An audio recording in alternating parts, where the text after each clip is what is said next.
Welcome back, Coach Matthew with the Wellness Collective. We have the Landmine today as our highlight. I love the Landmine. We've been using it for a long time. I remember back in the day it was generally like a corner piece. It was locked in the corner. So if you don't have a Landmine, that still works. You can still just go to a corner and do the same movements pretty much. Maybe not the same control and certainty as the Landmine, but we're going to use that today. We're going to focus first on the press. The mechanics for feeling confident with the press. Again, using this idea of maybe like fell tree in the woods, grabbing it, stepping, pulling, trying to manipulate. Again, you can use lots of examples of where we would see this, but I like our pattern here because we can create some nice tension in our core, keeping our spine neutral and have our whole body moving around this. So I think there's a lot of yield to be had with this movement. That's why it rises to the top for me, and I wanted to address it, in the first mix of dozens of exercises. So without further ado, we'll do the press with the step, and then we're going to do the faster, more dynamic movement. But don't rush yourself into the dynamic movement. Let's make sure we have some mastery over the step and press, and maybe even adding some weight to that step and press before we go to the more dynamic movement of the jump plyometric action. So first we'll do the step and press, and then we'll do the jump exchange. So with this movement pattern, we're going to start with the weight in our left arm. Our left leg is going to be forward, and then the weight is going to be going through this left leg. I like to think of a nice balance between my knee, elbow, feeling this ipsilateral tension on my left side. I'm loaded through my heel. Now from this position, I'm going to step into extension, lifting my back heel, giving the weight to my right leg, extending here through my left side.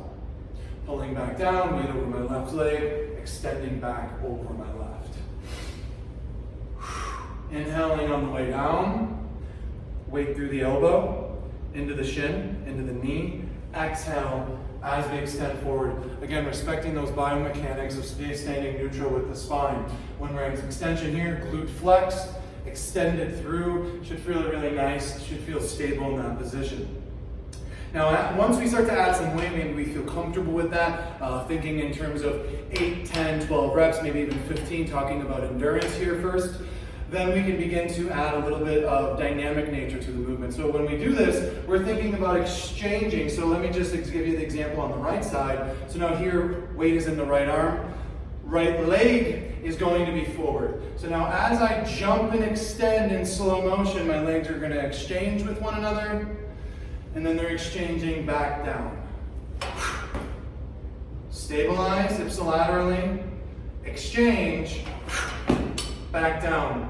Now this front foot as we exchange, sure, we can get full foot contact. Yeah, that's fine. But really we're looking for this nice touch on this toe pad for a quick floor is lava exchange, right back down to the right. So we're playing at two different speeds there. One of my favorite coaching sayings, play at different speeds, be unpredictable. That's what we're thinking with our Landmine training. So a great example of a nice way to tie in shoulder strength, a little bit of cardiorespiratory training, a little bit of unilateral training, and challenge yourself with awareness of body posture so you don't feel like you're falling over one way or the other in that frontal plane.